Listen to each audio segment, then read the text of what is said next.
I'm excellent. Good to have you. Thank you, everybody, for joining the Ultimate Women's Expo. I am Asia Simone. I'll be talking to Tamar today. It's such an honor to be here with you. You look amazing. Oh, touche, Mama. Thank you. They put me in this red dress. Shout out to Allure by Shea. She's in booth 1032 over there.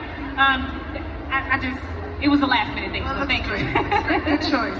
Well, what does it mean for you to be here? Because there's so many girl bosses in the room.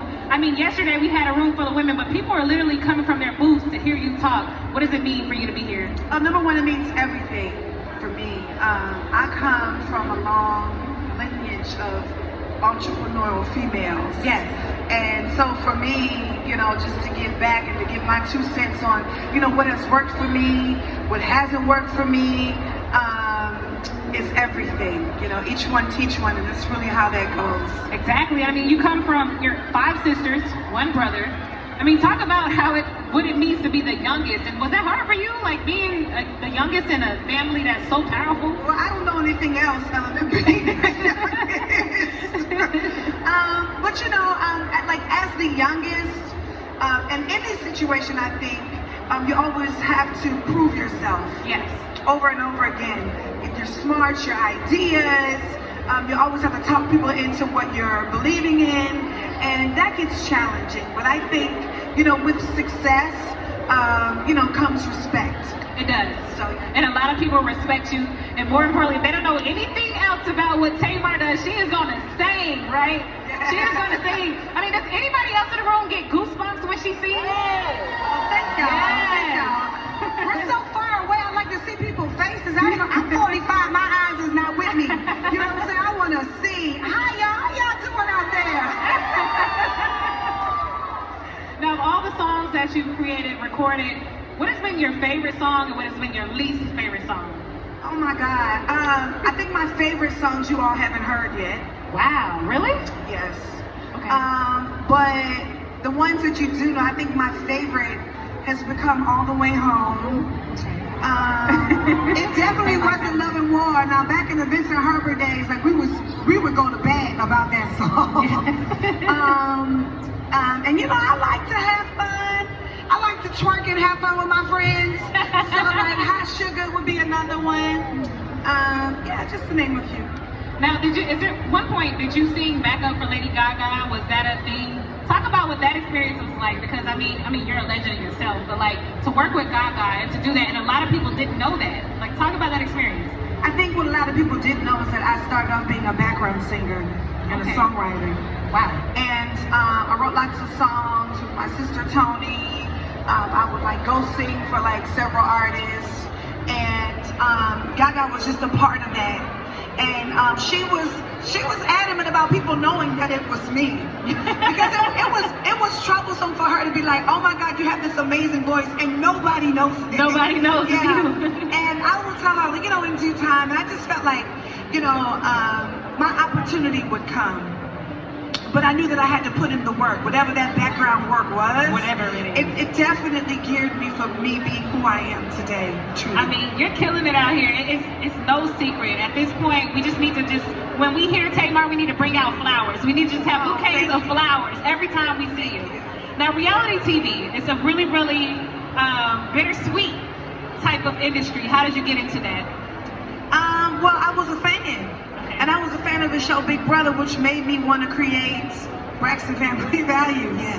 And I wanted to create Braxton Family Values because the truth is we were all around the table on Thanksgiving, and everybody was having their individual conversations. And I just saw my sisters for the first time as women. And I knew that all of us had a different path, a different walk of life, but we all had the same goal. That was to be successful. Superstars. Yeah, but not just superstars in the sense of, the entertainment business, superstars in our lives, as wives, as whatever businesses we wanted to create, and things like that, and mothers. Yeah. And so it was important to me, to have a reflection of, the traditional Black woman. Not the Black woman who has it all figured out, the Black woman who has figured it out. Yes. The person who is stumbling occasionally and doesn't know how to pick themselves back up again. How do we know how how to do that. Well, I learned how to do that from watching shows like A Different World and The Cosby Show and things like that we just didn't have. And from watching my siblings, I just felt like it was something that was necessary for our community.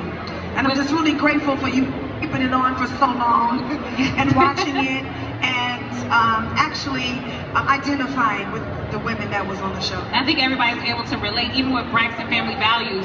We were able to see your whole family in a whole different light, get to learn each one of you, their personalities, who's the firecracker, who's the soft, laid-back one. You know, was it hard for you to have the world, was it hard for you to open up and for the world to see your life? Yeah! It was hard because everything was judged. And I felt like for a long time I didn't have the ability to learn and grow from my experiences until I stopped looking for other people's validation and started to look within. And that's when it started to really truly work out for me. I just love the family background. I want to stick on this for a second. Not only are you the youngest of such a dynamic family, but you're a mother. Logan is now what, 8? He's 9. He's 9. Wow. Talk about juggling motherhood and what that means to be someone who's a businesswoman. You're a singer, you're an actress, you're a host, you do everything. But how do you have time for him and to make sure that you're actually, you know, grooming him to be the person that he's supposed to be? Well, the truth is, being a businesswoman and a mother is a constant battle. Yes. I'm always trying to find balance. Because when I feel like I'm home, I could be at work. And when I'm at home, I feel like I could be, when I'm at work, I feel like I should be at home. Yes. And, but what I've learned is that if I'm happy, if I am walking in my purpose, he can see that. Because kids actually know more than what we give them credit for. They do. And so if he sees me stressed out all the time, if I am worried about things, I feel like he can pick up on that. And so for me, I feel like I delegate my time for work, and I really work hard when I'm at work. And when I'm at home, I allow myself to be at home and not feel guilty about the work that I put in and not feel guilty about the motherhood time that he needs also to thrive. That is so heartfelt. Now I want to ask something. I'm gonna throw you off a little bit, but this is something that everybody's been wanting to know. Okay. What was going through your mind when you did that Trick Daddy interview and he was eating that food? What were you thinking? Because if looks could kill. What was going through Tamar's mind? I was thinking about how nasty he is and how I ain't missing nothing out here in these streets. Oh my God, I'm so nasty. No, your face said it all. All right, so what's been, would you say, your biggest accomplishment? Something that you're happiest about just being Tamar Braxton? I think my biggest accomplishment to date, outside of me being a mother, is choosing to do the work to make myself a better woman and a better person. And taking some self-accountability so I can be a better person than I am in this moment. I know that I can be a better Tamar the next moment. Only because I'm aware of the mistakes that I've made. Yes, and I am cautious. And I don't want to make those same mistakes anymore. And so I think that is my most prized possession, is me going to get counseling, going to do the work to make myself the better rendition of Tamar that I can possibly be. Yes, let's give her a round of applause for that. Man, that is so, I really got goosebumps. I got goosebumps because we can all sense the growth. I think you've been growing. We've seen you as a mother, an actress, and host, everything. Dating life. Now, I know it could be a little tough. Talk about how dating life, like the difficulties in that, because we see rumors, and we ain't gonna bring those rumors up, but is Tamar involved with someone, or how are you moving with your dating life? The truth is I'm involved with being involved with myself. Okay. Because these dudes out here is for everybody. And I had to really pick that up, especially moving back to Atlanta. I didn't know these guys were so communal. Oh, communal. Somebody could have told me that. And I think it's because, you know, us as women, we have learned to accept things that we should not accept. And we are not comfortable with being by ourselves. Yes. And I think that once we accept ourselves in our own skin when the right person is going to show themselves to us. Because I'm not interested in sharing your man with me.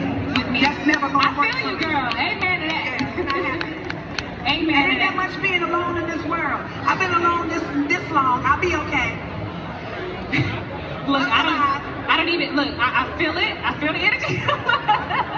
I'm gonna leave that one alone. So, what's the biggest piece of advice that you can give to someone who is juggling multiple things at one time, looking to move forward, putting their best foot forward as far as their careers? Oh, the truth is, I feel like you got to be kind to yourself. You can't put so much pressure on yourself. It's so much pressure in the world and so much competition that we're looking at. You can't put that on you. You just have to allow yourself to move at your own pace and to allow God to use you and use you to your ability, not to yours or what's worked for her or her. It's about what works for you and being comfortable in your own skin. That's when you're going to really truly win. Amen. Yeah. Amen. Now, I'm a host. And I know there are other hosts and journalists and TV personalities that are coming up. We'd love to see you on The Real. I think you did really, really good on The Real. Right? She killed The Real. Was that a challenging show to be a part of, to be on? No, I created The Real. I knew The Real was, again, a necessary element in our community. And I feel like where I'm going in my life is leading back to where that was. Okay, and then last but not least, and if you guys get your questions ready, we're getting ready to open the floor for Q&A. Yeah. We're going to have time for 2 questions, right? We're going to have time for 2 to 3 questions. I can't see. You can't see? Well, you can definitely. I'm going to ask you one more question. And look, she's like, what is that?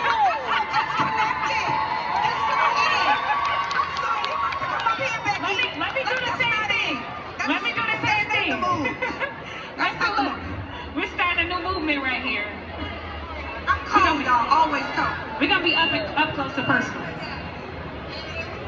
All right, so I'm going to ask you one more question. Are we good, audio? I'm going to ask you one more question, and we're going to open the floor. So where do you see yourself in 10 years? Happy. Happy. Yeah. I see myself accomplishing whatever goals that I set for myself. And the reason why I'm not going to sit up here and list them is because I don't want anyone to feel like if you list your goals and you don't check them off, then you're unsuccessful. Absolutely. As long as you're working towards your goals every single day is when you're successful. So for me, whatever I want to do, I want to achieve that goal, and that's what success looks like to me. That's where I want to be. Gems. I hope everybody's writing all this down. Are y'all enjoying the conversation so far? Yeah. All right, so we're going to have our first question here.